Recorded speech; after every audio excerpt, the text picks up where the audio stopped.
வணக்கம். நான் உங்க friend Jaya Srinivasan. Welcome to veggies recipe.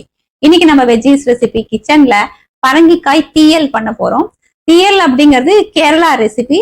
ஆனா இது கொஞ்சம் வித்தியாசமா எங்க ஆத்துல எங்க பாட்டி எல்லாம் பண்ற மாதிரி தான் நான் இன்னைக்கு பண்ணி காமிக்க போறேன்.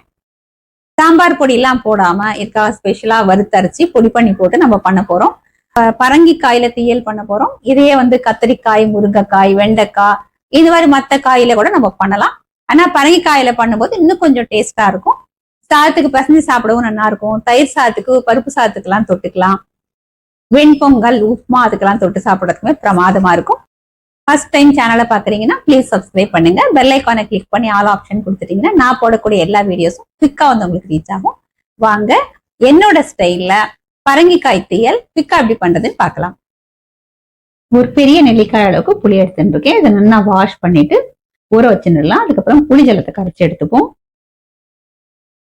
பரங்கிக்காய் தீயலுக்கான பொடிக்கு நம்ம வறுத்துக்கலாம். ஸ்டவ்ல ஒரு கடாய் வச்சிருக்கேன். 2 டீஸ்பூன் எண்ணெய் விட்டுப்போம். 1 டேபிள் ஸ்பூன் வேர்க்கடலை. இதை நல்லா வறுத்துப்போம். ஒருவேளை வறுத்த வேர்க்கடலையே வச்சிருக்கேன் அப்படின்னா நம்ம கடைசியாவே சேர்த்துக்கலாம். வேர்க்கடலை பாருங்க ஓரளவுக்கு வறுப்பட்டு இருக்கு. லேசா அந்த வெடிச்சு வந்திருக்கு பாருங்க. இந்த அளவுக்கு வறுத்ததுக்கு அப்புறம் இதுல கொஞ்சம் பெருங்காயம், 1 டீஸ்பூன் வெந்தயம். வெந்தயம் பெருங்காயத்தை நல்லா வறுத்துக்கலாம். நம்ம எல்லாமே வறுத்து முடிக்கும் போது வேர்க்கடலை கரெக்டான பதத்துக்கு நமக்கு வறுபட்டுடும். வெந்தயமும் பெருங்காயமும் நல்லா வறுபட்டு எடுத்து இதுல 1 டீஸ்பூன் உளுத்தம்பருப்பு, 1 டீஸ்பூன் கடலைப்பருப்பு, 1 டீஸ்பூன் துவரம்பருப்பு, 1 டேபிள் ஸ்பூன் தனியா, காரத்துக்கு தேவையான மிளகா வத்தல். நான் ஒரு 6 மிளகா வத்தல் சேர்த்திருக்கேன். இதெல்லாத்தையும் சேர்த்து நல்லா வறுத்துக்கலாம். எல்லாமே நல்லா வறுபட்டு எடுத்து இதுல 1 டேபிள் ஸ்பூன் அளவு தேங்காய் துருவல் சேர்த்துக்கலாம். சேர்த்து வறுத்துன்றோம். தேங்காயில் இருக்கிற ஈரம் போக வறுத்துட்டாலே போதும். ரொம்ப அதிகமான தேங்காயும் சேர்க்க வேண்டாம். 1 டேபிள் ஸ்பூன் கரெக்டா இருக்கும். எல்லாமே நல்லா வறுபட்டு எடுத்து ஸ்டவ் ஆஃப் பண்ணிக்கலாம். இதெல்லாம் சூடு ஆறினதுக்கு அப்புறம் மிக்சி ஜார்ல எடுத்துட்டு கொரப்பா நம்ம பொடிச்சு எடுத்துருவோம்.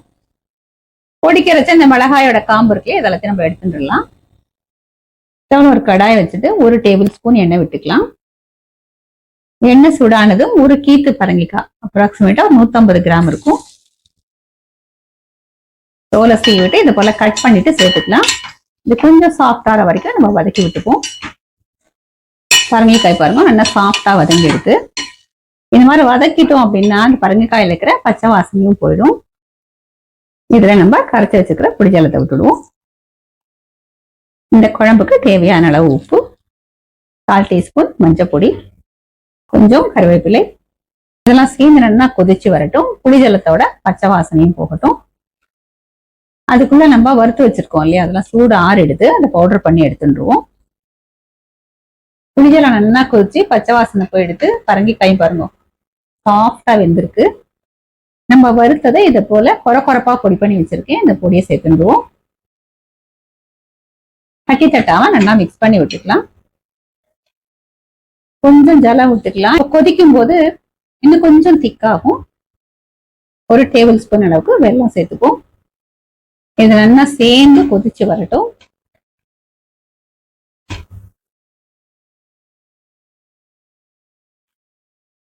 குழம்பு பாருங்க நல்லா கொதிச்சு எடுத்து நல்லா திக்கா எடுத்து சூடாறும்போது இன்னும் கொஞ்சம் கூட திக்காகும். தாளிக்கிறதுக்கு ஸ்டவ்ல ஒரு பேன் வச்சுட்டு 2 டேபிள் ஸ்பூன் நல்லெண்ணெய் விட்டுக்கலாம். எண்ணெய் சூடானதும் எண்ணெய், ஒரு 10 வெந்தயம், 1/2 டீஸ்பூன் கடுகு, 1/4 டீஸ்பூன் பெருங்காயம், கிளிக் பண்ண ஒரு பச்சை மிளகா, கொஞ்சம் கருவேப்பிலை தாளிச்சத குழம்புல சேர்த்துலாம். பரங்கிக்காய் தீயல் சூப்பரா ரெடி ஆயிடுது. கன்சிஸ்டன்சியும் பாருங்க கொஞ்சம் சூடு ஆறினதுக்கு அப்புறம் இன்னும் கொஞ்சம் திக்கா எடுத்து நான் சூடான சாதம் எடுத்துட்டு இருக்கேன். இந்த மாதிரி குழம்புக்கெல்லாம் நல்லெண்ணெய் விட்டு சாப்பிட்டோம்னா நல்லா இருக்கும். இந்த குழம்பு சாதத்துல விட்டு நம்ம பிசைஞ்சு டேஸ்ட் பண்ணி பார்க்கலாம். தொட்டுக்கிறதுக்கு நான் அவரைக்காய் கறி பண்ணியிருக்கேன். இந்த மாதிரி தேங்காய் போட்ட கறியும் நல்லா இருக்கும். இல்ல கூட்டு பண்ணிக்கலாம். வாழைக்காய் கறி, உருளைக்கிழங்கு கறி, அந்த மாதிரி காரக்கறியும் நல்லா இருக்கும். இல்ல அப்பளம், வடாம், சுட்டாப்பளம் கூட சூப்பரா இருக்கும். அவரைக்காய் கறி தொட்டுண்டு பரங்கிக்காய் தீயல் குழம்பு சாதத்தை நம்ம டேஸ்ட் பண்ணி பார்க்கலாம்.